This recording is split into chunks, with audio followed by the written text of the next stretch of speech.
I have been seeing tons of talk about how every veteran is at 100%, and this is something that we have to guess on. The VBA actually gives us this data. Now, this is going to be from FY23. FY24 is floating out and about somewhere. We can expect that to be given to us pretty soon. So we can assume that this number has slightly increased. But what I want you to do is comment below how many veterans you think are rated at 100%. This number did surprise me. And then whenever you do see how many it is, don't cheat and go back and change it. We can see it's edited, all right? I also want your thoughts on how many veterans being rated at 100% and what do you think this means for the sustainability of VA disability compensation. And I'm just going to show you the data and kind of build that story as to why I'm asking that question. So starting at 0%, you can see the total on the right, which is 6,643. We're going to speed through this here. 10 is at 883,130. 20 is at 385,630.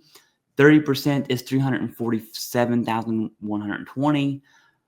40%, is 358,667. 50% is 290,564. These numbers are killing me right now.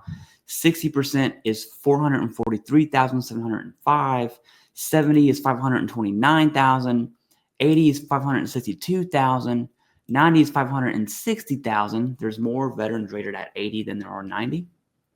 And finally, and shockingly, 100% is 1,295,110, just under 1.3.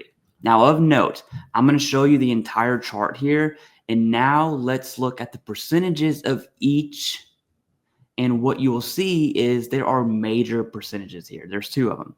One's at 10%, which is at 15.60% total, which to me is kind of shocking. And at 100%, we see this relatively huge number compared to all the others. 22.87% of all veterans who are rated at 100%. That's almost a quarter. I would assume that FY24 data is going to reach that 25% mark. Now, there are more veterans rated at 100% than anything else. And this is bad if you're looking at it through the lens of every veteran gets 100%, okay? While in one sense, every veteran does not get 100%, and the data is very clear. Obviously, 22% do. In another sense, I did not expect 100% VA ratings to be as high as it actually is. And it does make me question what's going on there, okay? Now, we can see the dollar figure for these. And again, that 100% number is absolute highest at $62 billion. And you can see that 10, 20, all the way through 90 reach that $1 billion mark.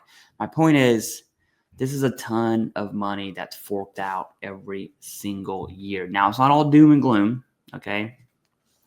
Because most of these ratings, most of veteran ratings right now are from the Gulf War era, which is obvious because that's what happens when you go to a forever war.